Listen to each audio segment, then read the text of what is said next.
अस्सलामुअलैकुम वरहमतुल्लाहि वबरकातुह। दोस्तों, आप लोग कैसे हैं? उम्मीद है कि आप सभी लोग खैरियत से होंगे। तो दोस्तों, इससे पहले वीडियो में हमने मैट्रिक में पढ़ाई जाने वाली जो बुक है, किताब है, जिसका नाम है दरख्शां हिस्सा 2, उसमें से मैंने लगभग 14 या 15 लेसन यानी सबक को मैं उसके जितने भी सवालात हो सकते हैं उसको मैंने पढ़ा चुका हूं। अगर उसको अभी तक आपने नहीं देखा है तो उस वीडियो को ज़रूर देखिएगा, आपको बहुत ही लाभदायक और बहुत ही फ़ायदेमंद साबित होगा। और आज के इस वीडियो में मैं आप लोगों को, आपको मालूम है कि मैट्रिक के इम्तहान में आपके जो दरख्शां हिस्सा 2 जो किताब है उसके साथ साथ आपको उर्दू ग्रामर से भी सवालात आते हैं। इसलिए मैंने ये कोशिश किया है कि मैं उर्दू ग्रामर को भी और उर्दू को भी, दोनों के सवालात को साथ साथ लेकर चले, ताकि हम लोगों को दोनों सवालात बिल्कुल आसानी से हल हो जाए और दोनों सवालात जो आए इम्तहान में वो सभी के सभी हम क्या है अच्छे तरीके से उसको क्या कर ले, हल कर पाए। तो लगभग हम दो वीडियो जो है उर्दू ग्रामर के भी डालेंगे और 2 वीडियो जो है दरख्शां हिस्सा 2 के सवालात को भी डालेंगे। तो 2 दिन उर्दू ग्रामर और 2 दिन उर्दू जो बुक है दरख्शां हिस्सा 2 उसके भी 2 दिन वीडियो डाल लेंगे। बारी बारी से करके दोनों को हम साथ ले चलेंगे ताकि हमारा जो सवालात आने वाला है उस तमाम के तमाम सवालात जो है आसानी के साथ हल हो जाए। तो आज का जो वीडियो है ये उर्दू ग्रामर से है, बिल्कुल शुरुआत से लेकर चलेंगे ताकि कोई भी सवाल जो है आपको मैट्रिक में छूट ना पाए। तो हम सवालात को भी पढ़ेंगे और उसके साथ साथ उसको समझाएंगे भी कि इस सवाल से के अंदर आपसे क्या पूछा जा रहा है और इसका सही जवाब क्या होगा। तो चलिए इस वीडियो को लाइक कर दीजिए, शेयर कर दीजिए और अगर अभी तक इस चैनल को सब्सक्राइब नहीं किए हैं तो बराए मेहरबानी जल्दी से इस चैनल को सब्सक्राइब कर दिए। तो चलिए बिना देर किए हुए है हम इस वीडियो को शुरू करते हैं। तो देखिए, सवाल नंबर 1 में है कलिमा की कितनी किस्में हैं? कलिमा की कितनी किस्में हैं? ठीक, A 2, B 3, C 4, D 5। ठीक, अब देखिए कलिमा की कितनी किस्में हैं, तो कलिमा की कितनी किस्में हैं? 3। तो हमारा सही आंसर हो जाएगा B यानी 3। अब कौन कौन सी कलिमा की किस्में हैं? 3। तो इस्म, फेल, हर्फ। 1 में इस्म, 2 में फेल, 3 में हर्फ। तो कलिमा की 3 किस्में हैं। सवाल नंबर 2 है माना के एतबार से इस्म की कितनी किस्में हैं? इस्म की बहुत सारी किस्में हैं। माना के एतबार से भी होता है, मुअय्यन और गैर मुअय्यन के एतबार से होता है, ज़ात और इसमें सिफत की वजह एतबार से होता है। ठीक, उसके अलावा तादाद के एतबार से भी इसम की किस्में होती है। तो बहुत एतबार से है। तो यहाँ पे पूछ रहा है कि माना के एतबार से इसम की कितनी किस्में हैं? ए में 2, B 4, C 6, D 8। तो दोस्तों माना के एतबार से इस्म की जो किस्में है वो 2 है। तो हमारा सही जवाब हो जाएगा ए, ऑप्शन ए 2। अब अगला 3 नंबर सवालात को हम देखते हैं। 3 नंबर पूछा जा रहा है रैल में इसमें मारफा की निशानदेही कीजिए। तो सबसे पहले आप तो इसमें मारफा की, तो सबसे पहले हम ये समझते हैं कि इसमें मारफा कहते किसको हैं। तो इसमें मारफा कहते हैं किसी खास जगह, चीज या शख्स के नाम को। खास के मतलब एक, यानी ऐसा लफ्ज जिससे सिर्फ और सिर्फ एक चीज का नाम समझ में आए, एक चीज समझ में आए, उसको इसमें मारफा कहते हैं।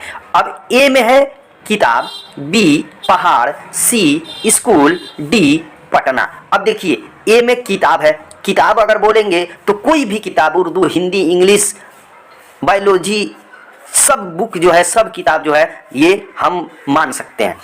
अगर पहाड़ करते हैं तो पहाड़, जितने भी पहाड़ हैं वो सभी पहाड़ कहने से सभी पहाड़ मुराद होंगे। अगर स्कूल कहते हैं तो स्कूल से जितने भी स्कूल है, चाहे वो प्राइवेट हो या सरकारी हो, चाहे NCERT का ये, चाहे वह इंग्लिश मीडियम वाला जो है स्कूल हो या बिहार बोर्ड वाला स्कूल हो या और कोई भी स्कूल हो, उस सभी को हम स्कूल बोलते हैं। और डी में है पटना। तो अगर पटना कहेंगे तो पटना से सिर्फ और सिर्फ एक जो है बिहार की राजधानी जो पटना है वही पटना शहर यहाँ पे मुराद होगा। तो ये पटना बोलने से सिर्फ और सिर्फ एक जगह का, खास जगह का इल्म हो रहा है। इसलिए अब हमारा सवाल का जो है ये जवाब हमारा डी हो जाएगा, यानी पटना। ठीक, तो इसमें मारफा की क्या है? मिसाल पटना हो जाएगा। सवाल नंबर 4, इब्ने उमर किसकी मिसाल है? ए लक़ब, बी कुन्नियत, सी तखल्लुस, डी उर्फ। अब ये जो जितने भी चार ऑप्शन है इसका जो है हम पहले इसको समझते हैं कि किसको क्या बोलते हैं। तो लक़ब देखिए, लक़ब कहते हैं जो किसी शख्स की कोई अच्छी सिफात की वजह से कोई नाम पड़ जाता है उसको बोला जाता है लक़ब। ये बी में है कुन्नियत। कुन्नियत कहते हैं कि माँ बाप के तरफ से जो नाम जुड़ा हो, यानी माँ बाप के तरफ से जो नाम का ताल्लुक हो उसको कहते हैं कुन्नियत। तखल्लुस कहते हैं से शायर लोग जब शेर बोलते हैं तो अपना एक शॉर्टकट नाम रखते हैं, एक शॉर्टकट नाम रखते हैं और शायर लोग शेर में वो उसी अपने शॉर्टकट नाम को बयान करती हैं, उसको कहते हैं तखल्लुस। और उर्फ कहते हैं जैसे बच्चा जब छोटा होता है तो माँ बाप या गांव वाले उसको लाड प्यार से कोई दूसरा जो है असल नाम के अलावा कोई दूसरा नाम रख देते हैं और उसी नाम में वो मशहूर भी हो जाता है, उसको उर्फ बोला जाता है। तो यहाँ पे देखिए क्या पूछ रहा है, इब्ने उमर किसकी मिसाल है। अब इब्ने उमर का माना होता है उमर का लड़का, उमर का लड़का। तो इब्ने उमर ये किसी का नाम है, तो इस नाम को किसके तरफ निस्बत किया गया है, उमर की तरफ, यानी डायरेक्ट ये बाप की तरफ, इस लड़का को बाप की तरफ निस्बत करके डायरेक्ट उसका नाम रख दिया गया इब्ने उमर। तो ये किसकी मिसाल हो जाएगी, तो ये मिसाल हो जाएगी कुन्नियत की। तो हमारा इसका सही जवाब हो जाएगा बी यानी कुन्नियत। और इस कुन्नियत को पहचानने का एक आसान तरीका यह है कि जिसके शुरू में, जिस इसम के शुरू में इब्न बिन्त उम लगा हो, क्या लगा हो, इब्न बिन्त उम, ये तीन लफ्ज में से कोई भी लफ्ज अगर किसी नाम से पहले लगा हो तो समझ जाइए वो कुन्नियत की मिसाल है। ठीक, तो यहाँ पे जो है उमर से पहले क्या लगा है, इब्न। उमर एक नाम है, इस नाम से पहले इब्न लगा है, तो ये कुन्नियत की मिसाल हो गई। ठीक, अब पांचवा सवाल जो है हम लोग देखते हैं। 5 नंबर में पूछा जा रहा है झैल में इसमें मुआवजा की निशानदेही कीजिए। अब इसमें मुआवजा पहले जानते हैं, इसमें मुआवजा किसको कहते हैं। तो इसमें मुआवजा वह इसमें है जिससे किसी उजरत या किसी बदला या किसी मुआवजा एवज का पता चले, उसको कहते हैं इसमें मुआवजा। ए में है चमक, बी डरपोक, सी झाड़ू, डी सिलाई। मिसाल के तौर पे देखिए, अब हमारा जो है इसका 5 नंबर का सही जवाब हो जाएगा डी यानी सिलाई। जैसे मिसाल के तौर पर अगर कोई काम मजदूर करता है तो मजदूर जब कोई काम करता है तो काम की एवज में, काम करने के बदले में जो पैसा देते हैं उसी काम को जो है हम लोग क्या कहते हैं, इसमें मुआवजा। जैसे यहाँ पे है सिलाई, क्या है सिलाई। मिसाल के तौर पर आप किसी सिलाई मास्टर को कपड़ा दिए, उसने आपका कपड़ा सिल दिया, तो आप क्या कहते हैं, उससे पैसा जब देने जाते हैं तो क्या पूछते हैं, आपकी सिलाई कितनी हुई, आपकी सिलाई कितनी हुई, यानी जो आपने सिलाई का जो काम किया है, जो मेरा कपड़ा सिला है, उस सिलाई की मजदूरी कितनी हुई। तो इसीलिए डायरेक्ट कह देते हैं सिलाई की, आपकी सिलाई कितनी हुई। ठीक, तो इसी सिलाई को जो हम बदले में, सिलाई के बदले में जो पैसा देते हैं, तो ये काम जो है सिलाई, यही इसमें मुआवजा हो जाएगा। तो जिस लफ्ज के लास्ट में अगर ई, हमजा ये जेर ई आए, समझ जाइएगा वो इसमें मुआवजा है, इसमें मुआवजा है। जैसे दौड़ाई, दौड़ाई, मैंने फला शख्स से खुश होकर क्या है, चंद रुपया दिया। अब क्यों खुश हुए, तो उसकी दौड़ाई की वजह से। तो मैंने उसको पैसा क्यों दिया, तो उसकी दौड़ाई की वजह से पैसे दिए। तो लफ्ज़ जो दौड़ाई है, जिसकी वजह से मैंने पैसा दिया, जिसके बदले में मैंने पैसा दिया, वही लफ्ज़ दौड़ाई, वही इसमें मुआवजा हो जाएगा। पिटाई, सोलाई, कुदाई, खिलाई, पकवाई, नहाई, धुलाई, सब के लास्ट में ई आ रहा है, तो समझ जाइए ये सब के सब जो है इसमें मुआवजा है। ठीक, तो जिस इसमें से क्या है, बदले का या उजरत का या मुआवजा का इल्म हो, उस इस्म को इसमें मुआवजा कहते हैं। तो इसमें जो है सिर्फ और सिर्फ सिलाई के जरिए जो है इसमें मुआवजा, इसमें उजरत का पता चल रहा है, इसलिए हमारा सही जवाब हो जाएगा डी यानी सिलाई। अब 6 नंबर सवाल देखते हैं, दर्ज झैल में इसमें मुसग्गर कौन है। अब मुसग्गर, इसमें मुसग्गर किसको कहते हैं, तो मुसग्गर ये सगीर से बना है। सगीरुन का माना होता है छोटा, और एक लफ्ज होता है कबीरुन, कबीरुन का माना होता है बड़ा। तो इसमें मुसग्गर यहाँ पे आया है, तो मुसग्गर के मतलब यानी जो चीज से छोटाई जाहिर हो, यानी जिस चीज से छोटाई जाहिर हो, छोटापन जाहिर हो, उसको इसमें मुसग्गर कहते हैं। और जिस इसमें से बड़ापन जाहिर हो, बड़कपन जाहिर हो, उस इसम को इसमें मुकब्बर कहते हैं। अब देखिए यहाँ पे ए किताब, बी किताबचा, सी रिसाला, डी बाग। तो यहाँ पे जो हमारा सही जवाब हो जाएगा बी यानी किताबचा। तो किताब से ये एक बड़ा चीज का पता चल रहा है और इसी का एक छोटा चीज जो है ये किताबचा है। तो किताबचा किसको कहते हैं? तो किताब के शुरू में जो है कुछ किताब के बारे में कुछ लिखा रहता है कि इस किताब के अंदर क्या क्या है, किन किन शख्स की बातें लिखी गई है और कौन तरतीब देने वाले हैं। तो छोटे मोटे 1-2 पेज में जो लिखा रहता है किताब के शुरू में उसको बोला जाता है किताबचा। तो ये किताब तो इसमें मुकब्बर हो गया, लेकिन उसी का किताबचा जो है ये इसमें मुसग्गर हो जाएगा और इससे छोटापन जाहिर हो रहा है। से पूरी एक किताब की एक छोटा सा हिस्सा इससे मुराद है। ठीक, अब अगला वाला 7 नंबर सवाल हम लोग देखते हैं। 7 में है बामाना लफ्ज को क्या कहते हैं? बामाना लफ्ज को क्या कहते हैं? बा माने साथ, माना माने माना, यानी ऐसा लफ्ज जिसका कोई माना हो, जिसका कोई मतलब हो, जिसको बोलने के बाद इंसान को समझ में आ जाए, उसको कहते हैं बामाना। ए कलिमा, बी कलाम, सी कलीम, डी कमाल। तो ये कलीम है और ये कमाल है, ये दोनों नाम है, ये दोनों नाम है। और ये लफ्ज बा माना वाला, जो लफ्ज बा माना हो उसको क्या बोलते हैं? तो उसको बोलते हैं कलीमा। तो हमारा सही जवाब हो जाएगा ए यानी कलीमा, कलीमा। ठीक, 8 नंबर देखते हैं। जो नाम रिश्ता की बिना पर हो उसे क्या कहते हैं? अभी ऊपर बताया ना था, कुन्नियत की मिसाल जो दिया गया था, इब्ने उमर कुन्नियत। तो रिश्ता के बिना पर इब्ने उमर यानी बाप, बेटा को बाप की तरफ निस्बत करके उसको इब्ने उमर नाम रख दिया गया था, इसलिए उसको कुन्नियत बोला गया। अब यहाँ पे डायरेक्ट जो है उसकी तारीफ बोल करके पूछ रहा है कि जो नाम रिश्ता की बिना पर हो उसे क्या कहते हैं? तो ए उर्फ, बी कुन्नियत, सी लक़ब, डी खिताब। तो डायरेक्ट आप बता सकते हैं कि इसका सही जवाब हो जाएगा बी यानी कुन्नियत। अब 9 नंबर जो है हम लोग सवाल देखते हैं। 9 में है ईदगाह क्या है? ए इसमें आला, बी इसमें ज़र्फ, सी इसमें फ़ाइल, डी हासिल मस्दर। अब ईदगाह किसको कहते हैं? जिस जगह पे ईद की नमाज पढ़ते हैं, जिस जगह पे हम लोग ईद की नमाज पढ़ते हैं तो उससे ईदगाह कहते हैं। तो ईदगाह एक जगह का नाम है। तो इसमें आला कहते हैं जिससे किसी काम को किया जाए, यानी औजार को इसमें आला बोलते हैं, हथियार को इसमें आला बोलते हैं। तो जो चीज़, जिस चीज़ के जरिए कोई भी काम किया जाए उसको इसमें आला बोलते हैं। तो ईदगाह के जरिए कोई काम नहीं किया जाता है, ये लफ्ज ईदगाह के जरिए कोई काम नहीं किया जाता है, तो इसमें आला भी नहीं होगा। बी में है इसमें ज़र्फ। तो इसमें ज़र्फ कहते हैं कि वह इसम जिसके जो किसी जगह या वक्त को बताए, जो किसी जगह या वक्त को बताए। तो ईदगाह जो है एक जगह का नाम है, तो ये जगह इससे पता चल रहा है। तो यही हमारा सही जवाब हो जाएगा बी यानी इसमें ज़र्फ। ठीक, इसमें फ़ाइल का माना होता है काम करने वाला। तो ईदगाह ये कोई काम करने वाला नहीं है, ईदगाह काम करने वाला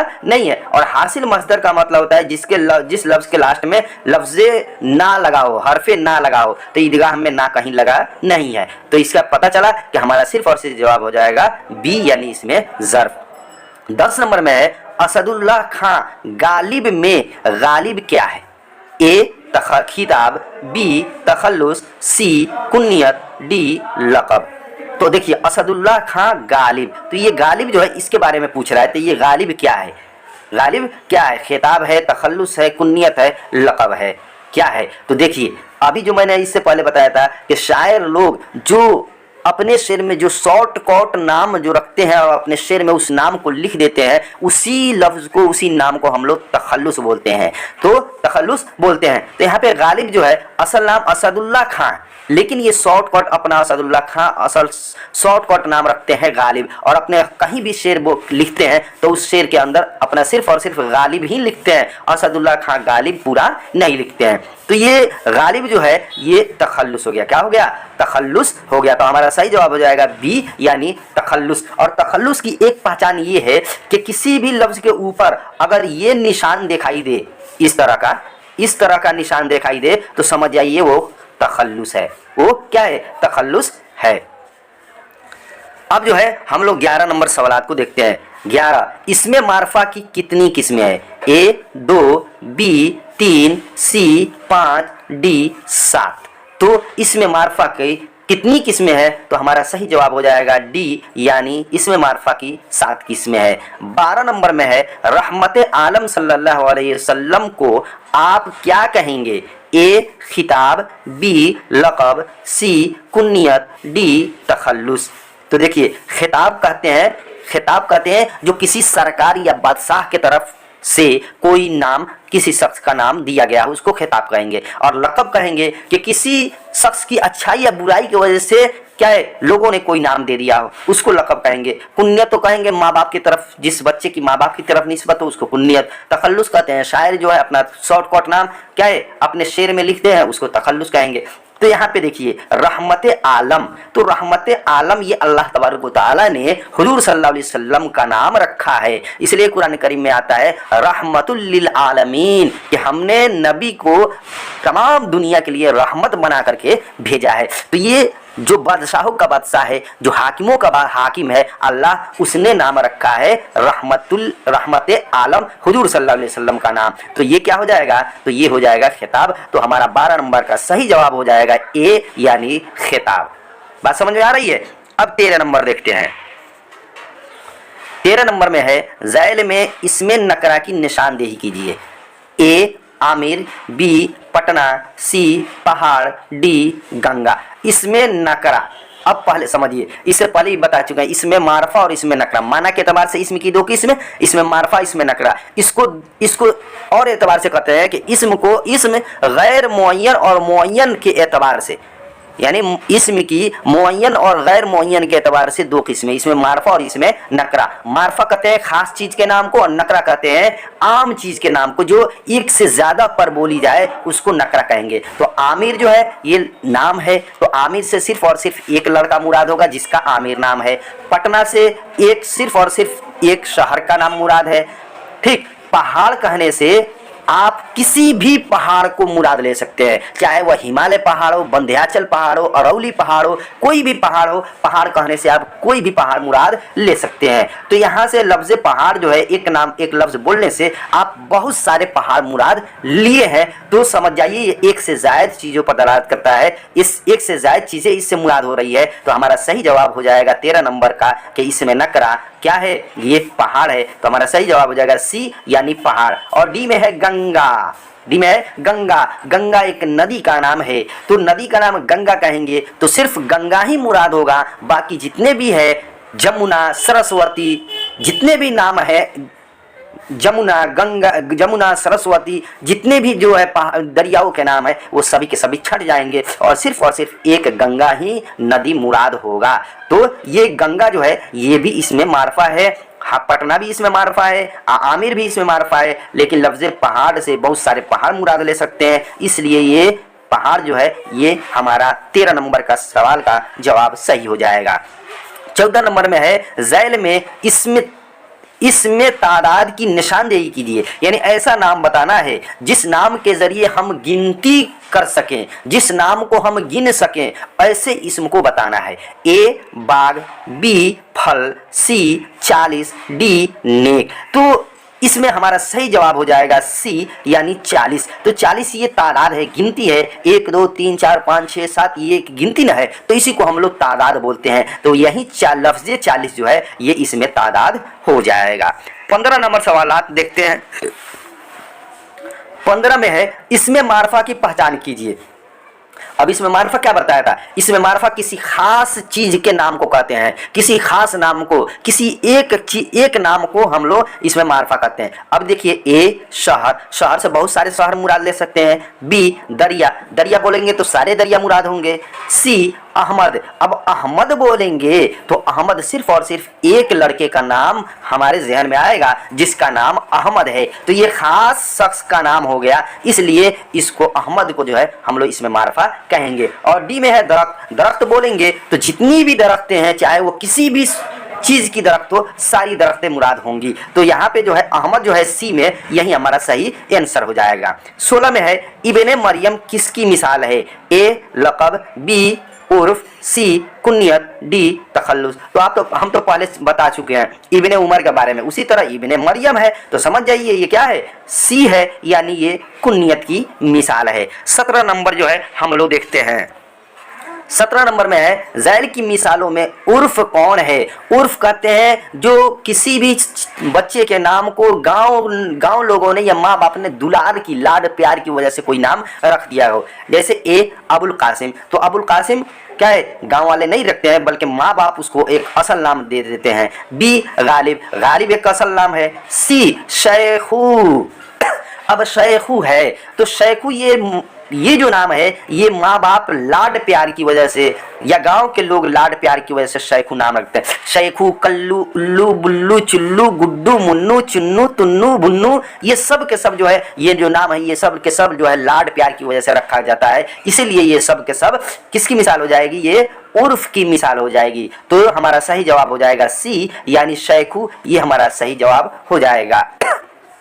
18 में है बनावट के एतबार से इस्म की कितनी किस्में हैं, यानी ऐसे इस्म जिसको जो है हम लोग जिसके जरिए हम लोग बनाते हैं, यानी एक इस्म से दूसरे इस्म तैयार होता है, एक लफ्ज से दूसरा लफ्ज तैयार होता है, बनाया जाता है। उसी एतबार से पूछ रहा है कि बनावट के एतबार से इस्म की कितनी किस्में हैं। तो बनावट के एतबार से ए में दिया है 2, बी में 3, सी में 4, डी में 6। तो बनावट के एतबार से इस्म की 3 किस्में हैं, जामिद, मस्दर, मुश्तक। 1 में जामिद, 2 में मस्दर, 3 में मुश्तक। तो ये तीनों किस्में जो है ये इस्म की किस्में हैं बनावट के एतबार से। तो हमारा 18 का सही जवाब हो जाएगा बी यानी 3। 19 नंबर में है इसमें नकरा की पहचान कीजिए। ए अहमद, बी पटना, सी दरिया, डी हिमालय। तो हिमालय एक खास पहाड़ का नाम हो गया, ये भी नहीं होगा। पटना एक खास शहर का नाम हो गया, ये भी नहीं होगा। और अहमद एक खास शख्स का नाम हो गया, ये भी नहीं होगा। ये इसमें नकरा पूछ रहा है, यानी ऐसा लफ्ज जिससे बहुत सारी चीजें मुराद ले सकते हैं। तो लफ्ज दरिया कहने से पूरी दरिया मुराद हो सकती है, इसलिए ये 19 का हमारा सही जवाब हो जाएगा सी यानी दरिया। तो दरिया इसमें नकरा की मिसाल हो गई। अब लास्ट जो है हमारा जो है सवाल है 20 नंबर में, इनमें मफऊल की पहचान कीजिए। ए गिरफ्तार, बी गिरफ्तार, सी गिरफ्त, डी गुरेज। तो मफऊल देखिए, मफऊल किसको कहते हैं, मफऊल कहते हैं जिस पर कोई काम खत्म हो, जिस पर कोई काम खत्म हो। एक जुमला है जिसके अंदर से देखिए 3 चीजें आती है, एक होता है काम करने वाला, एक होता है खुद काम, और एक होता है जिस पर काम खत्म हो। जैसे अहमद ने जैद को मारा, तो इसमें मारने वाला कौन है, अहमद है, तो अहमद फाइल हो गया, ठीक। और अहमद ने जैद को मारा, तो किसको मारा, मारने का काम किस पर खत्म हो रहा है, तो जैद पर। तो जैद मफूल हो गया। और कौन सा काम किया जा रहा है, तो मारा जा रहा है, मारने का काम हो रहा है, तो ये मारा फेल हो जाएगा। तो अहमद ने जैद को मारा, तो अहमद काम करने वाला है, तो इसमें फाइल हो गया।